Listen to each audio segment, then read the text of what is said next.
به نام آنکه زن را سرچشمه مهر و محبت آفرید. درود بر زنان موفق. من امروز میخوام در رابطه با یک واقعیت باهاتون صحبت کنم. واقعیت حقوق زنان در جهان. تو هر خونه زن قلب تپنده زندگیه. زنی که عشق و معنا میده، خونه رو حفظ میکنه و نسل آینده رو میسازه. تو جامعه هم زنان ستونهای پنهان اقتصاد، آموزش و سلامت جامعه هستند. اما با وجود این نقش حیاتی، آیا جهان حقوق برابر به اونها در مقابل مردان داده؟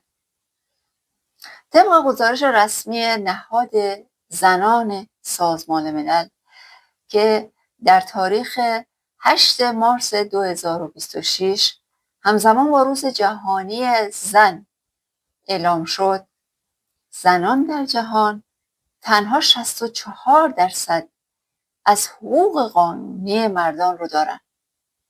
این آمار نتیجه بررسی قوانین بیش از 190 کشور در جهانه. از حقوق مالکیت گرفته تا اشتغال، ازدواج و دسترسی به عدالت.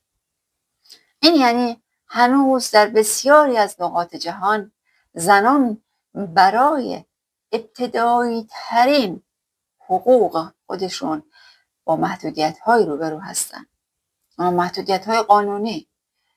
برای مثال، طبق گزارش های بین المللی در برخی مناطق جهان زنان برای کار کردن نیاز به اجازه دارند یا در مالکیت دارایی با مردان برابر نیستند، یا در مبحث ارث هنوز در بین زنان عدالت برقرار نمیشه.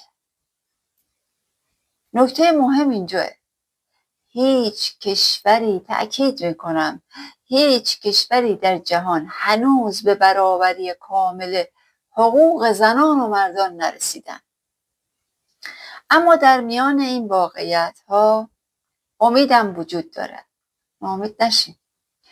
کشورهای مانند سوئد، دانمارک و فنلاند به بیش از 85 تا 90% برابری حقوقی نزدیک شدن. این یعنی اینکه تغییر ممکنه. اگر اراده جهانی برای عدالت وجود داشته باشه، حقوق زنان فقط یک موضوع زنانه نیستش، بلکه معیاری برای سنجش عدالت و پیشرفت اقتصادی در جهان هم هست.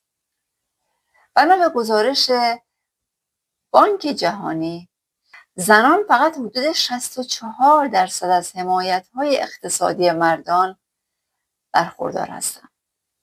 و اگر این شکاف از میان بره، اقتصاد جهانی 20% رشد پیدا میکنه. این مسئله خیلی مهمیه. امیدوارم که از این مبحث خوشتون اومده باشه. ویدیوهای بعدی من رو هم تماشا کنین، چون چند تا ویدیو به ترتیب در رابطه با حقوق زنان در جهان عنوان میکنم.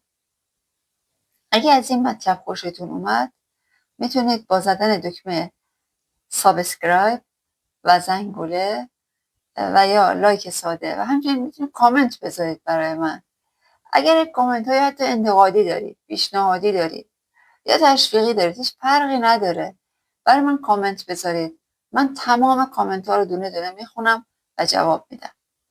از اینکه تا این لحظه در کنار من بودید بسیار سپاسگزارم و همه شما عزیزان رو به خداوند منان می سپارم. خدا نگهدار شما.